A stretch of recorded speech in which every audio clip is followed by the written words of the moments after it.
नमस्कार, बहुत स्वागत है आपका। मैं हूं आपके साथ सुमित शर्मा। रायपुर से बड़ी खबर है। उरला में ग्रेविटी 2 स्टील फैक्ट्री में बड़ा हादसा हो गया है। भट्टी फटने से एक की मौत हो गई, 2 की हालत गंभीर है। हादसे में क्रेन ऑपरेटर की दर्दनाक मौत हुई है। सुबह 3 से 4 बजे के बीच ये हादसा हुआ है। उरला थाना इलाके का ये मामला।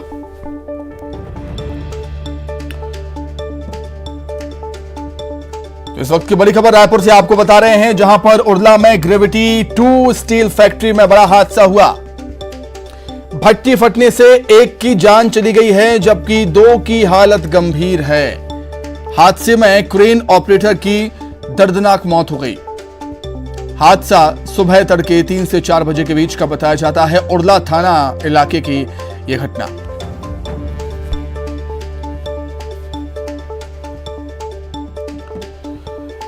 इस वक्त की बड़ी खबर राजधानी रायपुर से, जहां पर उरला में ग्रेविटी 2 स्टील फैक्ट्री में बड़ा हादसा हो गया। भट्टी फटने से एक की मौत हो गई, एक की जान चली गई, जबकि 2 गंभीर रूप से घायल हुए हैं। 2 की हालत गंभीर बताई जा रही है। हादसे में क्रेन ऑपरेटर की दर्दनाक मौत हो गई है।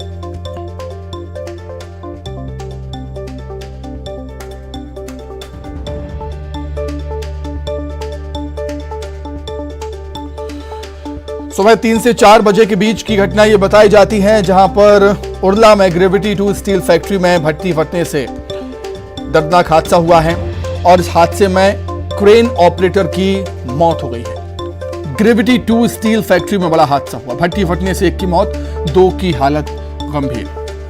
सुबह 3 से 4 बजे के बीच की यह घटना है। उरला थाना क्षेत्र का ये पूरा मामला।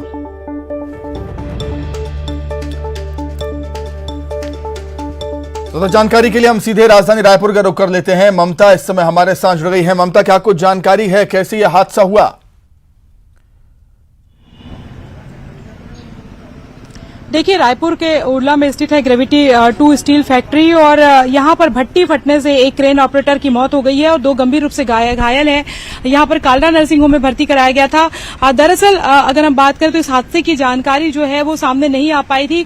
कल सुबह 3 से 4 बजे के बीच का ये हादसा है और उरला थाना इलाके का मामला है। लेकिन अब चूंकि जो क्रेन ऑपरेटर है उसको गंभीर हालत में भर्ती कराया गया था। 3 लोगों को भर्ती कराया गया था कालरा नर्सिंग होम में, जहां पर बुरी तरह से ये झुलसे हुए थे, उनको भर्ती कराया गया था। उसके बाद में आज जब क्रेन ऑपरेटर की मौत हो गई, उसके बाद इस मामले में जो है वो परिजनों ने हंगामा किया। उसके बाद ये पूरा मामला सामने आया है। ये बताया जा रहा है कि वैसे भी जो हादसा हुआ उससे साफ तौर पे दिखाई दे रहा है कि किस तरीके से जो है वो जो सेफ्टी मेजर्स हैं उसका पालन नहीं किया गया था। राजधानी रायपुर ही नहीं बल्कि छत्तीसगढ़ की ज्यादातर जो फैक्ट्रियां हैं वहां पर इसी तरह के हालात हैं। श्रम विभाग जो है उसको फुर्सत नहीं है कि वो जांच करे कि जो मजदूरों को जब काम कराया जाता है तो इस तरह के सेफ्टी मेजर्स जो है उसका ध्यान रखा जाता है या नहीं रखा जाता। दूसरी बात यह है कि जो जरूरी चीजें जो है जो एक तरह से उनको बचा सके वो उसको मुहैया कराई जा सकती है या नहीं। तमाम तरह के जो अगर बात करें क्राइटेरिया का पालन किया जाता है या नहीं, सेफ्टी मेजर्स का पालन किया जाता है या नहीं, इन तमाम चीजों की जांच नहीं होती। और अमूमन अगर देखा जाए तो इस तरह के हादसे सामने आते हैं। ये जरूर है कि जब मजदूरों की मौत हो जाती है या वहां काम करने वाले वर्कर की मौत हो जाती है तो मुआवजा जो है देकर किसी तरह से रफा दफा करने की कोशिश की जाती है, लेकिन मुआवजा भी वो नहीं होता है जो परिजन चाहते हैं। तो अब देखना यह है कि इस पूरे मामले को लेकर किसी तरह की जांच होती है या नहीं होती है और क्या इसमें प्रबंधन की लापरवाही सामने आई है। ये तमाम चीजें हैं जिस पर जांच करने की जरूरत है और दोषियों पर अगर इसमें कोई दोषी पाया जाता है तो उन पर कार्रवाई की भी जरूरत है। जी बिल्कुल ममता, जांच होनी चाहिए और जो भी दोषी पाया जाएगा उन पर कार्रवाई भी होनी चाहिए। बहुत धन्यवाद आपका ममता, जुड़ने के लिए और तमाम जानकारी के लिए। तो उरवा में ग्रेविटी 2 स्टील फैक्ट्री में बड़ा हादसा हो गया है और भट्टी फटने से एक की जान चली गई है। चलिए आगे बढ़ते हैं। ग्वालियर से बड़ी खबर, जहां पर संस्कृति मंत्री उषा ठाकुर का बड़ा बयान सामने आया और उन्होंने चेतावनी दी है। लव जिहाद का बड़ा माध्यम बन चुके हैं गरबा पंडाल, ये कहना है मंत्री उषा ठाकुर का।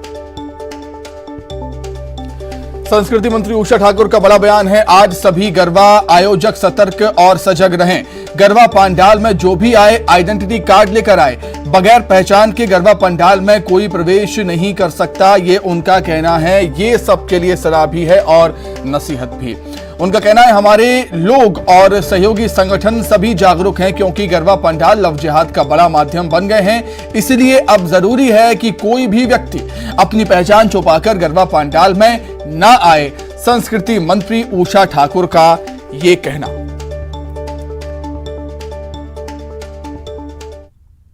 अब नहीं, अब सब लोग बहुत सजग और सतर्क हैं। गरबे में जो भी आए वो अपना आइडेंटिटी कार्ड साथ लेकर आए। बगैर पहचान के गरबों में कोई प्रवेश नहीं कर सकता।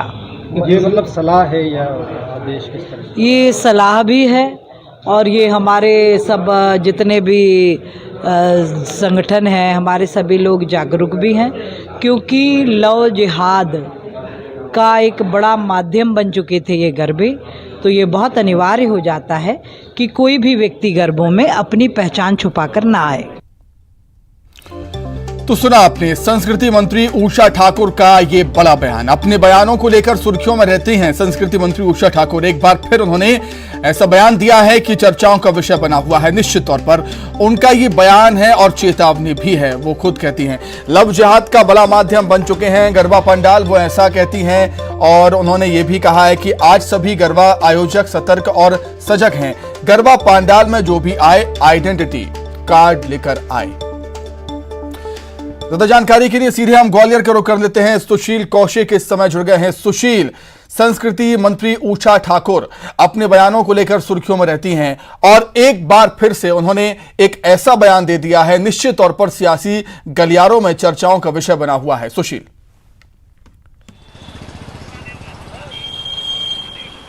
बिल्कुल सही बात है। देखिए ये संस्कृति मंत्री उषा ठाकुर ने एक बड़ा बयान दिया है ग्वालियर में और साफ तौर पर उन्होंने कहा है कि मध्य प्रदेश में भी गरबा पंडाल लव जिहाद का एक बड़ा जरिया बन गए थे। यही वजह है कि अब उनके कार्यकर्ता, उनके सहयोगी संगठन के लोग सतर्क हैं और अब गरबा पंडाल में बिना पहचान के, बिना पहचान पत्र के, बिना आइडेंटिटी कार्ड के किसी को घुसने नहीं दिया जाएगा। क्योंकि उनका साफ तौर पर कहना है कि लगातार जिस तरह की घटनाएं सामने आई थी उससे ये साफ हो गया था कि पिछले दिनों गरबा पंडाल जो है मध्य प्रदेश में भी लव जिहाद का एक बड़ा जरिया बन गए थे और इन घटनाओं को रोकने के लिए अब वो और उनके सहयोगी संगठन सख्त कार्रवाई करने जा रहे हैं, सख्त कदम उठाने जा रहे हैं कि गरबा पंडाल में अब आयोजकों के द्वारा जो है गरबा पंडाल में प्रवेश करने वाले लोगों के आइडेंटिटी कार्ड देखे जाएंगे, अनजान लोगों को प्रवेश नहीं दिया जाएगा। साथ ही जो भी आए वो बिना अपनी पहचान के या पहचान छुपा कर गरबा पंडाल में प्रवेश नहीं कर पाएगा। इस तरह से साफ तौर पर उन्होंने एक चेतावनी भी दी और एक बड़ा बयान भी दिया है कि गरबा पंडाल मध्य प्रदेश में भी लव जिहाद का बड़ा जरिया बने थे और अब गरबा पंडालों में किसी तरह से भी पहचान छुपाकर कोई प्रवेश नहीं कर पाएगा, यानी बिना आइडेंटिटी कार्ड के गरबा पंडाल में एंट्री नहीं रहेगी। साथ ही उनका जो बड़ा बयान है कि गरबा पंडाल लव जिहाद का बड़ा जरिया बने हुए हैं, तो निश्चित तौर पर कहीं ना कहीं उन्होंने आंकड़ों के आधार पर या पिछली जो घटनाएं हैं उनके आधार पर ये बात कही है। लेकिन कहीं ना कहीं संस्कृति मंत्री उषा ठाकुर के इस बयान के बाद मध्य प्रदेश में सियासी भूचाल आना लाजमी है और कहीं ना कहीं इस बात को लेकर अब विपक्ष और अन्य जो संगठन है वो भी उन पर निशाना साधेंगे, क्योंकि अक्सर उनके जो बयान है वो इसी तरह के तल्ख और सटीक साफ बयान रहते हैं। और जैसा आज उन्होंने ग्वालियर में दिया और कहा कि अब गरबा पंडाल में बिना आइडेंटिटी कार्ड के कोई प्रवेश नहीं कर पाएगा क्योंकि गरबा पंडाल अभी तक लव जिहाद का बड़ा जरिया बन गए थे। ठीक है, विपक्ष का जिक्र किया सुशील आपने, तो जान लेते हैं विपक्ष का क्या रिएक्शन है इस पर। आप बने रहिएगा सुशील हमारे साथ। कांग्रेस मीडिया विभाग के उपाध्यक्ष कांग्रेस नेता अजय सिंह यादव जी इस समय हमारे साथ जुड़ गए हैं फोन लाइन पर। अजय सिंह जी, आपका बहुत स्वागत करता हूं न्यूज 18 मध्य प्रदेश छत्तीसगढ़ में। जी बिल्कुल अजय जी, क्या कुछ कहेंगे? मंत्री उषा ठाकुर, संस्कृति मंत्री उषा ठाकुर ने ये जो बयान दिया है, क्या कहना है विपक्ष का, क्या स्टैंड है विपक्ष का इस पर?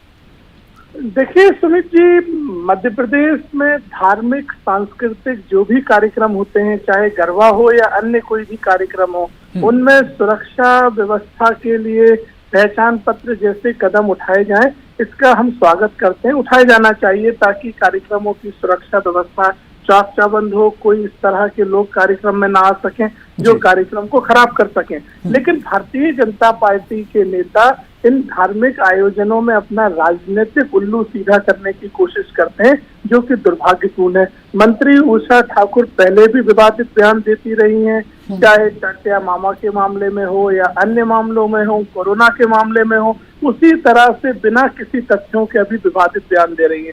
सरकार की जवाबदारी है कि सुरक्षा व्यवस्था के लिए कदम उठाए, लेकिन मध्य प्रदेश का माहौल बिगाड़ने के लिए जिम्मेदार व्यक्ति इस तरह के बयान ना दे। इस तरह के बयानों से माहौल खराब होता है। अजय जी, आपका ये कहना है कि ये अच्छी बात है कि सुरक्षा व्यवस्था होनी चाहिए, ऐसी कोई घटना जैसे कथित तौर पर जिस तरीके से लव जिहाद का यहाँ पर बीजेपी ने जिक्र किया है कि गरबा के पंडाल लव जिहाद के का बड़ा माध्यम बन गए हैं, ऐसी घटनाएं ना हो, इसके लिए उन्होंने ये अपनाया है, ये योजना, मतलब ये प्रक्रिया लेकर आई है। और आप अभी कह रहे हैं कि बगैर तथ्यों के आधार पर बयान दे रहे हैं बीजेपी के। मैंने आपसे कहा कि किसी भी कार्यक्रम में पहचान पत्र जैसे कदम उठाने से सुरक्षा व्यवस्था चाक चौबंद होती है और कहीं भी ऐसे संदिग्ध लोग कार्यक्रमों में प्रवेश नहीं कर पाते हैं। ये अच्छा कदम है, हाँ। ये होना चाहिए, लेकिन उसको लव जिहाद से जोड़ना बिना किसी तथ्यों के गैर जिम्मेदारी पूर्वक बात कर रही है मंत्री जी। मंत्री जी को अपने बयान के साथ में प्रमाण देना चाहिए कि मध्य प्रदेश में कितने प्रमाण हैं, इस तरह के कितने मामले हुए हैं गरबा या अन्य आयोजनों से। इसलिए भाजपा के नेता राजनीतिक रोटियां सेकने के लिए गैर जिम्मेदारी पूर्वक बयान देते हैं। बाकी पहचान पत्र जैसा कदम सुरक्षा के लिए अच्छा कदम है,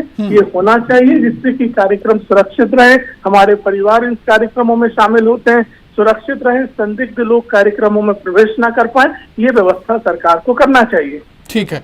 आपके सियासी मित्र बीजेपी से बीजेपी नेता रजनीश अग्रवाल जी भी हमारे साथ जुड़ गए हैं। रजनीश जी, आपका भी बहुत स्वागत है न्यूज़ 18 मध्य प्रदेश छत्तीसगढ़ में। अजय सिंह यादव जी की बात आपने सुनी होगी, गरबा पंडालों में आइडेंटिटी कार्ड लेकर आना ये व्यवस्था ठीक है, लेकिन उनका ये कहना है कि गरबा पंडाल लव जिहाद का बड़ा माध्यम बन गए हैं, इसका वो समर्थन नहीं करते।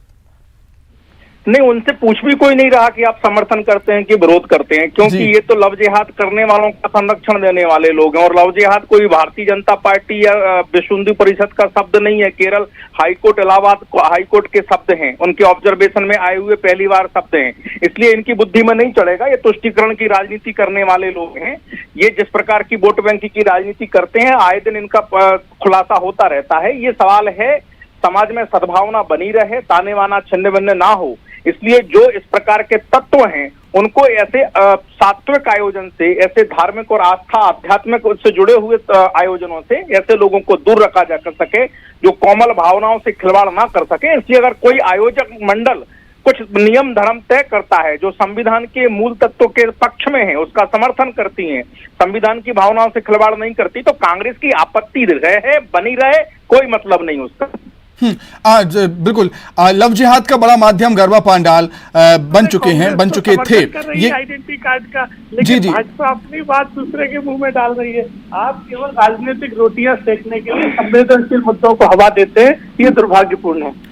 अच्छा रजनी जी, कोई ऐसा प्रमाण है क्या बीजेपी के पास, कोई ऐसा प्रमाण है कि गरबा पंडालों में लव जिहाद के मामले सामने आए हैं जिससे इसलिए ये ऐसी व्यवस्था लागू की जा रही है कि आइडेंटिटी कार्ड लेकर आइए, दिखाइए, तब गरबा पंडालों में एंट्री मिलेगी आपको? बीजेपी कोई नियम लागू कर रही है, बीजेपी ने कोई मांग कर दी है, ऐसा नहीं है। मैंने आपसे कहा और आपके चैनल पर अभी पहली बार में कहा कि आयोजक मंडल अगर ऐसे नियम बनाता है और वो कानून और संविधान के पक्ष में है तो कांग्रेस की आपत्ति हो तो बनी रहे, हमें उसमें कोई सरोकार नहीं है। कांग्रेस तो ऐसे तत्वों को संरक्षण देने वाली है जो इस प्रकार की जिहाद फैलाते हैं, जो इस प्रकार के आर्दन मीडिया के लोग खुलासा कर रहे हैं, इस प्रकार के तमाम प्रपंच रचने वाले लोग हैं। तो ये कांग्रेस की वोट बैंक की राजनीति तमाम प्रकार की है और इसलिए कहीं किसी प्रकार का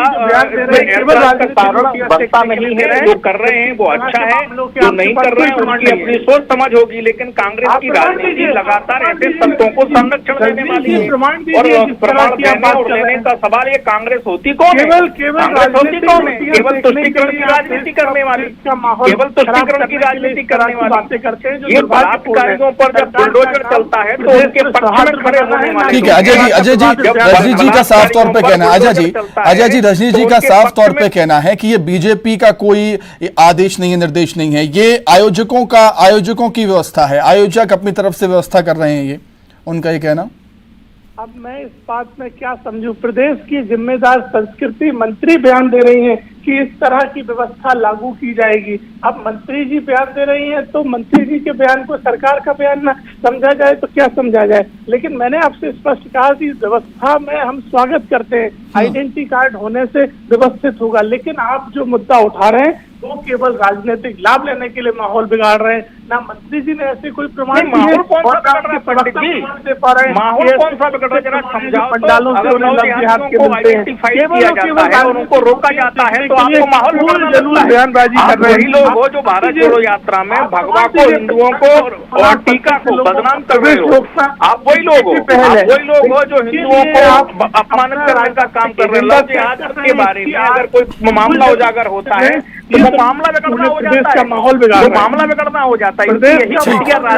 कारण है इस माहौल बिगाड़ने का। सरकार आपकी है। ठीक है, जब किसी विषय में दो विशेष धर्म अगर आ जाते हैं तो उसमें माहौल बिगाड़ने का जिक्र हो ही जाता है, चाहे वो कांग्रेस की पार्टी की तरफ से बयान हो या बीजेपी की पार्टी की तरफ से कोई बयान हो। माहौल बिगाड़ने के आरोप एक दूसरे पर लगाती रहती हैं दोनों पार्टियां। बहुत धन्यवाद आपका रजनी जी, और अजय जी आपका भी बहुत शुक्रिया जुड़ने के लिए तमाम बातचीत के लिए। लेकिन एक बात तो साफ है कि ऊर्जा मंत्री, माफ कीजिएगा, संस्कृति मंत्री उषा ठाकुर के इस बयान से कहीं ना कहीं सियासत अब मध्य प्रदेश में गरमाती हुई नजर जरूर आएगी। आगे बढ़ते हैं, दंतेवाड़ा से बड़ी खबर है। सीआरपीएफ 195 बटालियन में वारंटी नक्सली का सरेंडर नक्सली पर कंपनी नंबर 6 का यह सदस्य था। बारसूल थाना इलाके का यह मामला है। घर वापस आई अभियान को सफलता लगातार मिल रही है। अब तक 553 नक्सली आत्मसमर्पण कर चुके हैं।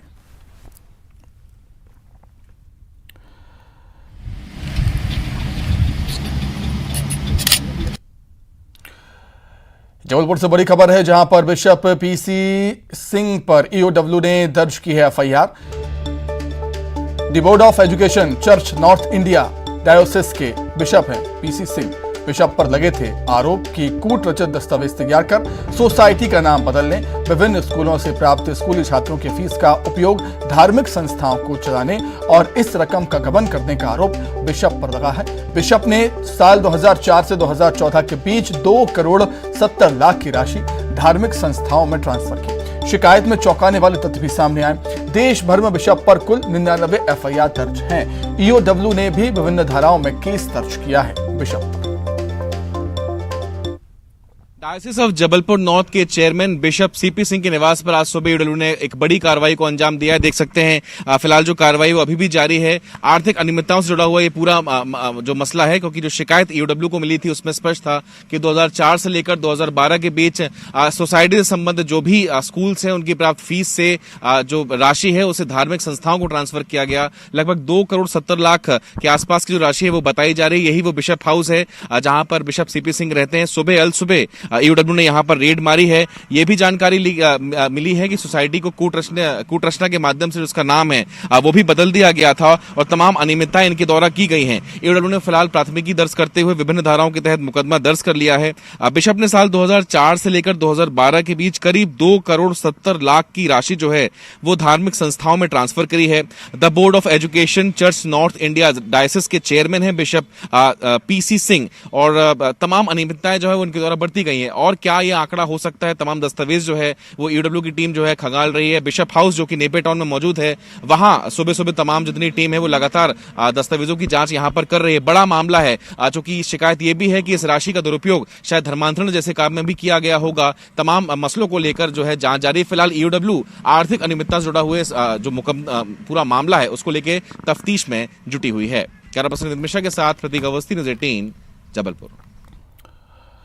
खरगोन से बड़ी खबर है, जहां पर स्कूल बस और मारुति वैन में टक्कर हो गई है। बस में सवार सभी बच्चे सुरक्षित हैं। गनीमत ये रही गोगांव के रेगांव के पास ये दुर्घटना हुई। हादसे में मारुति वैन के ड्राइवर को चोट आई।